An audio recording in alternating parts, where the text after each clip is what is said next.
라이드 앤 딜라이트 말씀 묵상의 시간입니다. 사랑하는 주님, 오늘도 새날을 열어주시니 감사합니다. 주님, 우리의 삶에 또 우리 공동체에 하나님의 노래가 담겨 있기를 간절히 원합니다. 정결하고 거룩한 삶을 살게 하시고 하나님의 뜻을 실현하는 은혜를 누리게 하소서. 오늘도 매 순간 성령의 충만함으로 살게 하소서.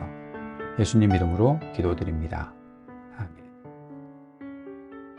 오늘은 스바냐서 3장 말씀을 함께 읽고 묵상하겠습니다. 스바냐 3장 1절에서 20절까지의 말씀을 새번역 성경으로 읽겠습니다. 망하고야 말 도성아, 반역하는 도성, 더러운 도성, 억압이나 일삼는 도성아, 주님께 순종하지도 않고 주님의 충고도 듣지 않고 주님을 의지하지도 않고 하나님께 가까이 가지도 않는구나. 그 안에 있는 대신들은 으르렁거리는 사자들이다. 재판관들은 이튿날 아침까지 남기지 않고 먹어치우는 저녁 이리 때다. 예언자들은 거만하며 믿을 수 없는 자들이고 제사장들은 성소나 더럽히며 율법을 범하는 자들이다. 그러나 그 안에 계신 주님께서는 공평하시어 부당한 일을 하지 않으신다. 아침마다 바른 판결을 내려주신다. 아침마다 어김없이 공의를 나타내신다. 그래도 악한 자는 부끄러운 줄을 모르는구나. 내가 문 나라를 칼로 베었다. 성 모퉁이의 망대들을 부수고 길거리를 지나다니는 자를 없애어 거리를 텅 비게 하였다. 성읍들을 황폐하게 하여서 사람도 없게 하고 거기에 살 자도 없게 하였다. 내가 너에게 일렀다. 너만은 나를 두려워하고 내가 가르치는 대로 하라고 하였다. 그러면 내가 벌하기로 작정하였다가도 네가 살 곳을 없애지는 않겠다고 하였는데도 너는 새벽같이 일어나서 못된 일만 골라가면서 하였다. 그러므로 나를 기다려라. 나 주의 말이다. 내가 증인으로 나설 날까지 기다려라. 내가 민족들을 불러 모으고 나라들을 모아서 불같이 타오르는 나의 이 분노를 그들에게 쏟아 놓기로 결정하였다. 온 땅이 내 질투의 불에 다 없어질 것이다. 그때에는 내가 뭇백성의 입술을 깨끗하게 하여 그들이 다 나 주의 이름을 부르며 어깨를 나란히 하고 나를 섬기게 할 것이다. 에티오피아 강 저 너머에서 나를 섬기는 사람들, 내가 흩어보낸 사람들이 나에게 예물을 가지고 올 것이다. 그날이 오면 너는 나를 거역한 온갖 잘못을 부끄러워하지 않아도 될 것이다. 그때 내가 거만을 떨며 자랑을 일삼던 자를 이 도성에서 없애버리겠다. 네가 다시는 나의 거룩한 산에서 거만을 떨지 않을 것이다. 그러나 내가 이 도성 안에 주의 이름을 의지하는 온순하고 겸손한 사람들을 남길 것이다. 이스라엘의 살아남은 자는 나쁜 일을 하지 않고 거짓말도 하지 않고 간사한 혀로 입을 놀리지도 않을 것이다. 그들이 잘 먹고 편히 쉴 것이니 아무도 그들을 위협하지 못할 것이다. 도성 시온아, 노래하여라. 이스라엘아, 즐거이 외쳐라. 도성 예루살렘아, 마음껏 기뻐하며 즐거워하여라. 주님께서 징벌을 그치셨다. 너의 원수들을 쫓아내셨다. 이스라엘의 왕 주님께서 너와 함께 계시니 내가 다시는 화를 당할까 두려워하지 않을 것이다. 그날이 오면 사람들이 예루살렘에게 말할 것이다. 시온아, 두려워하지 말아라. 힘없이 팔을 늘어뜨리고 있지 말아라. 주 너의 하나님이 너와 함께 계신다. 구원을 베푸실 전능하신 하나님이시다. 너를 보고서 기뻐하고 반기시고 너를 사랑으로 새롭게 해주시고 너를 보고서 노래하며 기뻐하실 것이다. 축제 때에 즐거워하듯 하실 것이다. 내가 너에게서 두려움과 슬픔을 없애고 내가 다시는 모욕을 받지 않게 하겠다. 때가 되면 너를 억누르는 자들을 내가 모두 벌하겠다.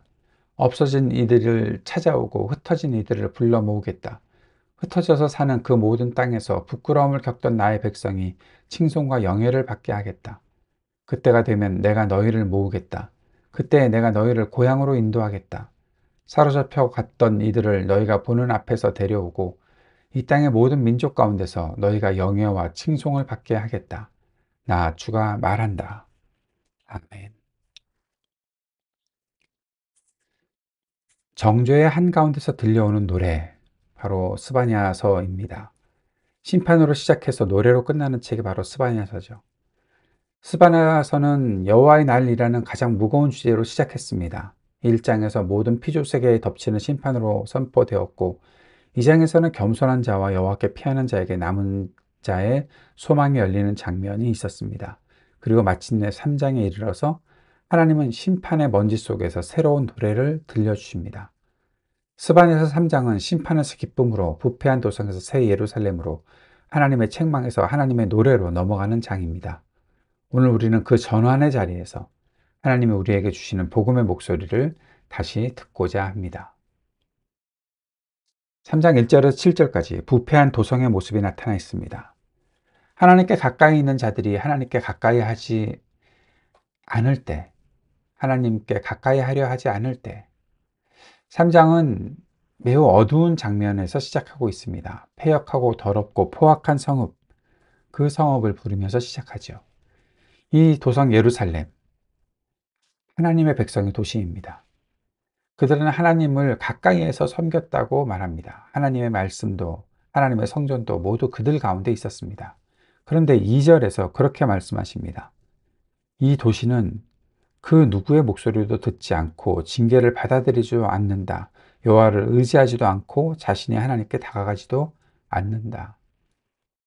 문제는 하나님이 멀리 계셨기 때문이 아니라 말씀을 들어도 반응하지 않는 마음 때문이었다는 것입니다.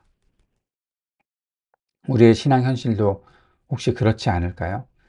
말씀을 매주 듣고, 심지어는 매일 듣고 읽고 하지만 삶에서는 변화가 일어나지 않고, 기도는 하지만 하나님의 인도하심에 순종하지 못하고, 종교적인 활동은 많이 하는 것 같지만 중심은 굳어 있는 모습. 하나님의 백성에게 하나님이 가장 아프게 말씀하시는 것은 말씀을 듣지 않는 마음입니다. 권고를 받지 않는 태도이죠. 하나님은 끊임없이 일하셨지만 그들은 움직이지 않았습니다. 하나님은 매일 아침 공의를 행하십니다. 그들의 죄를 꾸짖으며 돌이킬 기회를 주셨습니다. 그러나 그들은 부패하기를 더욱 힘썼다고 말하고 있습니다. 하나님의 인내보다 우리의 완고함이 더 강해 보이는 순간, 그것이 바로 예루살렘의 모습이었고 때로는 우리 영혼의 모습이 아닌가, 그런 생각을 해봅니다. 열방을 향한 심판 속에서도 열리는 정결한 입술의 그 모습이 8절에서 10절까지 있습니다. 하나님은 열방을 심판하시지만 그 심판의 목적이 완전한 멸망이 아니라 정결함의 회복이라는 것입니다. 그들의 입술을 깨끗하게 하셔서 여호와의 이름을 부르게 하실 것이다. 3장 9절의 말씀이죠. 순수한 입술로 바꾸어 주어서 모두 여호와의 이름을 부르고 여호와를 섬기게 하겠다. 스바냐서 3장은 심판을 통해 하나님께 돌아오는 백성의 탄생을 말하고 있습니다. 하나님은 심판 속에서도 예배자를 만들어내시는 분이십니다. 하나님이 깨끗하게 하신 입술은 자신만을 위한 말이 아니라 하나님을 부르는 입술이며 공동체를 세우는 말이며 하나님 나라를 향하여 읊조리는 입술입니다. 정결한 입술이 있는 곳에 공동체의 새로운 역사가 시작된다는 것입니다. 11절에서 13절까지 겸손하고 가난한 백성, 바로 남은 자의 탄생을 말합니다. 하나님은 교만한 자를 제거하십니다. 그러나 남겨두시는 사람들이 있습니다. 12절에 나타나 있는 겸손한 백성, 가난하고 힘없는 백성, 그들이 바로 여호와의 이름을 의지하며 살 것이다 라는 것입니다. 바로 남은 자의 특징이 있죠.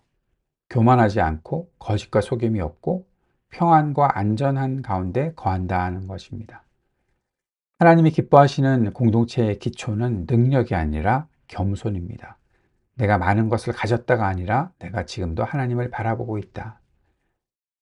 마음이 가난한 사람이 복이 있다 라고 말씀하신 것과 같은 맥락의 말씀이죠. 교회를 다시 세우는 방식도 언제나 이 남은 자에게서 출발합니다. 하나님은 큰 무리가 아니라 순결한 사람들, 의지하는 사람들, 겸손한 사람들로부터 새 일을 시작하십니다. 14절부터 17절까지 하나님이 부르시는 새 노래가 있습니다. 스바냐서 전체에서 가장 아름다운 장면이 여기 있죠. 시온에 따라 노래할지어다. 여호와 너의 하나님이 너희 가운데 계시니 그가 너로 말미암아 기쁨을 이기지 못하시며 너를 잠잠히 사랑하시며 너로 말미암아 즐거이 부르며 기뻐하실 것이다. 우리가 노래로도 많이 알고 있는 말씀이죠. 우리가 여기에서 보게 되는 것은 바로 하나님이 우리를 향해 노래하신다는 사실입니다. 우리가 하나님께 찬송하지만 스바냐는 하나님이 우리로 인해서 노래하신다고 말합니다. 하나님은 백성 때문에 기쁨을 이기지 못하시고 그들을 향해 노래하실 정도로 기뻐하십니다. 우리의 신앙은 하나님께 칭찬받기 위한 종교적인 어떠한 수행이 아니라 하나님의 사랑과 기쁨 안에 거하는 삶이 되는 것입니다. 잠잠히 사랑하시는 하나님을 볼 수 있죠. 너를 잠잠히 사랑하신다. 여기에 나타나는 잠잠히 사랑하시며 라는 말은 히브리어로 따지면 사랑으로 우리를 덮어서 조용히 안아주신다 라는 뜻입니다. 하나님은 우리에게 소리치면서 사랑을 증명하지 않으셔도 됩니다. 그분의 존재 자체로 우리를 품으십니다.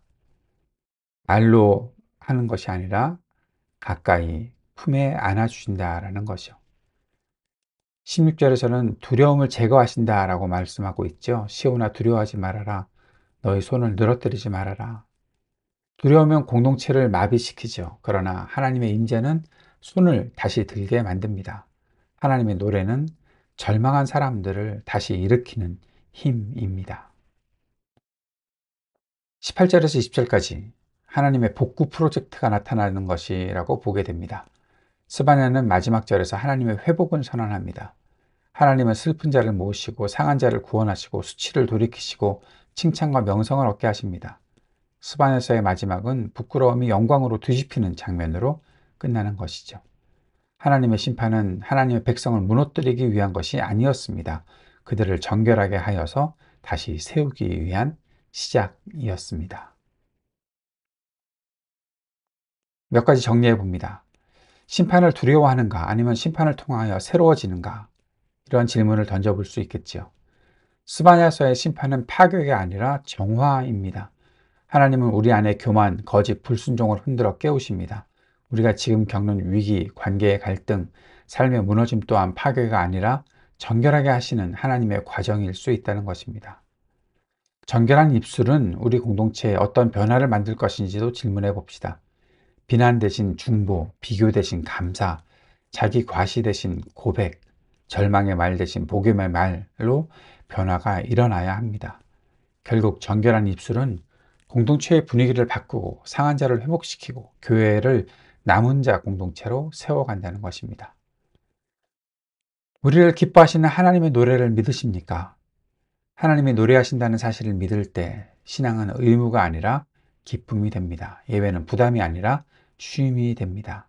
삶은 불안이 아니라 하나님 안에 거하는 평안이 됩니다. 심판을 뚫고 나오는 사랑의 노래. 바로 스바냐서가 심판으로 시작했지만 하나님의 노래로 끝난다는 것을 보여주는 말입니다.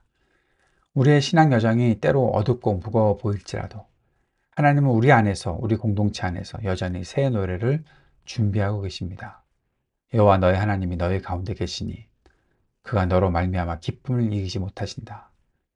오늘 이 말씀을 통해 하나님의 정결케 하시는 심판과 하나님의 노래하시는 사랑이 우리의 마음과 공동체의 새로운 회복을 불러오기를 축원합니다.